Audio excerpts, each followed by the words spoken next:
Good morning বন্ধুরা, আশা করি আপনারা সকলে খুব ভালো আছেন এবং সুস্থ আছেন। আজকে আবার একটা নতুন রেসিপির মাধ্যমে দ্য কুকস অ্যান্ড কম্প্যানিয়নে আপনাদের সবাইকে স্বাগত জানাচ্ছি। বন্ধুরা, রান্না পুজোর সময় বেশিরভাগ বাড়িতেই শেষ পাতে একটা চালতার চাটনি কিন্তু থাকবেই। যদিও আমি ঠিক জানি না এই চালতা খেলে কি কি উপকার পাওয়া যায়, তবে চালতা দিয়ে ডাল, চালতার মিষ্টি চাটনি আর টকঝাল মিষ্টি আচার তো আছেই, যেগুলো আমরা খেতে বেশ পছন্দ করি। তো আজকে আমি চালতার মিষ্টি চাটনিটাই বানিয়ে দেখাবো, তবে সেটা রান্না পুজো স্টাইলে। আর হ্যাঁ, অবশ্যই চালতা কিভাবে কাটতে হয় সেটা সম্পূর্ণভাবে দেখাবো, সাথে কিছু টিপসও থাকবে। ভিডিওটা কিন্তু আপনারা শেষ অবধি দেখবেন। চলুন তাহলে শুরু করি।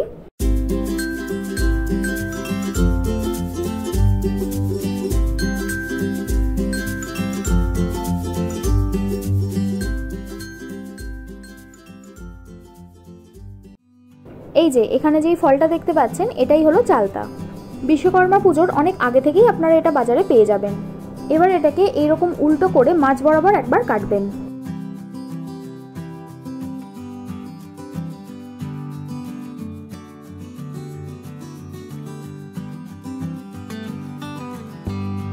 তারপর এই দুটোকেও মাঝখান দিয়ে কেটে নেবেন। অত্যন্ত পিছল হয়, তাই ভুলেও কিন্তু জলে ডুবিয়ে রাখবেন না।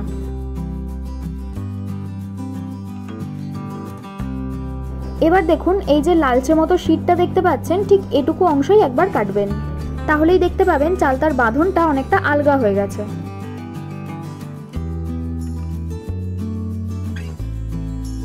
তারপর একবার এরকম টানলেই ভিতরের অংশটা বেরিয়ে আসবে। এটা কিন্তু খাওয়া যায় না। এবার এটাকে ঘিরে এরকম চুলের মতো অংশ পাবেন, তাকেও বাদ দিয়ে দেবেন। ব্যাস, এটুকু অংশই ফেলে দেওয়ার মতো থাকে। বাকিগুলো আমি একইভাবে পরিষ্কার করে নেব।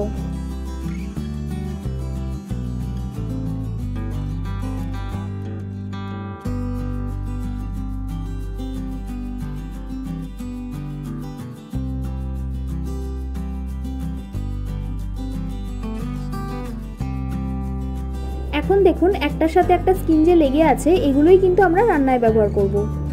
এটা কিভাবে ছাড়াচ্ছি সেটা তো বুঝতেই পাচ্ছেন। সবই আলগা, তাই একটু টানলেই উঠে আসবে।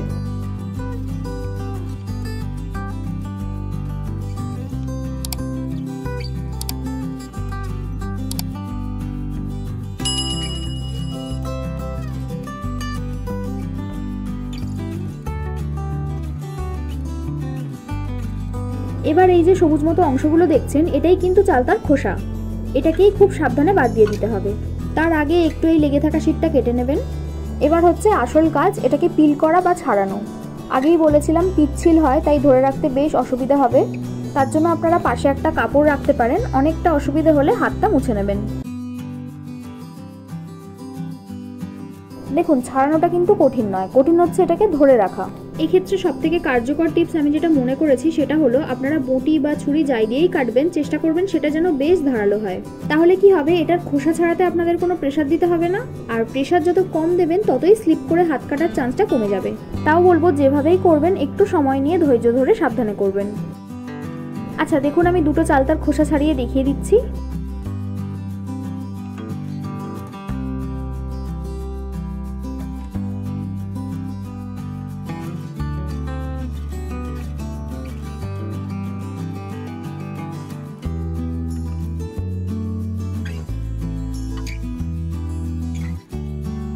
এবার এটাকে পাতলা পাতলা করে কেটে নেওয়ার পালা।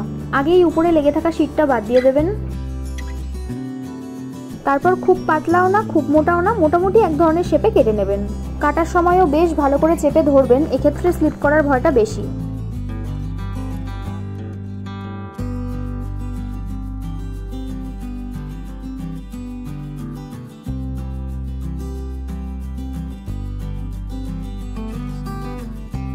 এই যে দেখুন, সবগুলো কাটা হয়ে গেছে। এবার আপনারা নিশ্চিন্তে জলে ডুবিয়ে রাখতে পারেন, তাতে আর কালো হবে না। তবে হ্যাঁ, এটাকে এবার একটু নুন হলুদ দিয়ে ভাপিয়ে নিতে হবে। বেশিরভাগ চালতাই বিভৎস টক হয়, তাই ভাপিয়ে নিয়ে জলটা ফেলে দেওয়াই ভালো।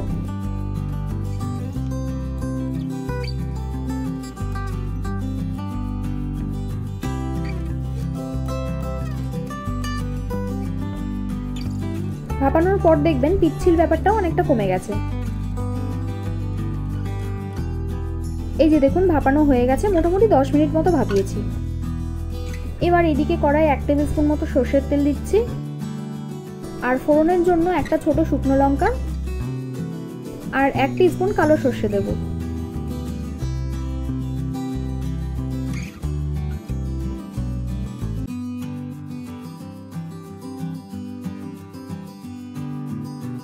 ফোড়নটা হয়ে গেলেই জল ঝরিয়ে রাখা চালতাটা দিয়ে দেব।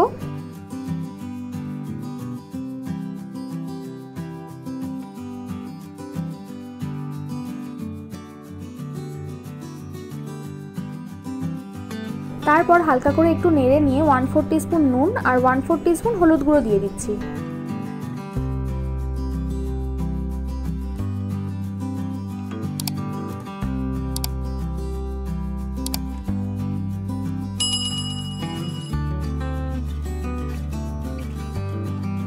এবার নুন হলুদের সাথেও ভালো করে মিশিয়ে নিয়ে মিষ্টির জন্য 1/2 কাপ পরিমাণ চিনি দিয়ে দেবো। এতে 125 গ্রাম মতো চিনি আছে।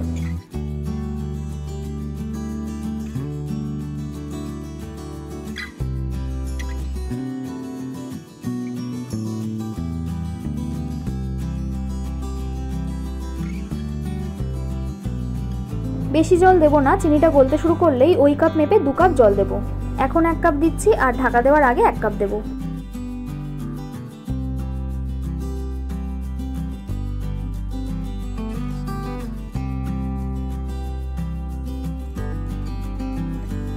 যাই হোক, ঢাকা দিয়ে 15 থেকে 20 মিনিট এটা রান্না করতে হবে, তবেই চালতার মধ্যে ভালো করে মিষ্টিটা ঢুকবে।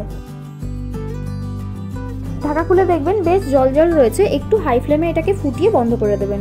পরে এই এক্সট্রা জলটা চালতায় টেনে নেবে।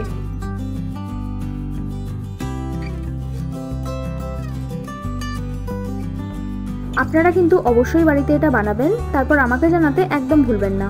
ভিডিওটা ভালো লাগলে একটা লাইক করবেন আর সাবস্ক্রাইব করে আমাকে আরও উৎসাহ দিন, যাতে এইরকম দারুণ দারুণ রেসিপি আপনাদের কাছে প্রতিনিয়ত আনতে পারি। আমি রান্নায় যা যা উপকরণ ব্যবহার করেছি সেগুলো আপনারা সব ডেসক্রিপশনে পেয়ে যাবেন। আমার বানানো রান্নাগুলো এতক্ষণ সময় নিয়ে দেখার জন্য আপনাদের সবাইকে অসংখ্য ধন্যবাদ। ভালো থাকবেন, সুস্থ থাকবেন, আবার দেখা হবে নতুন কোনো রেসিপির সাথে।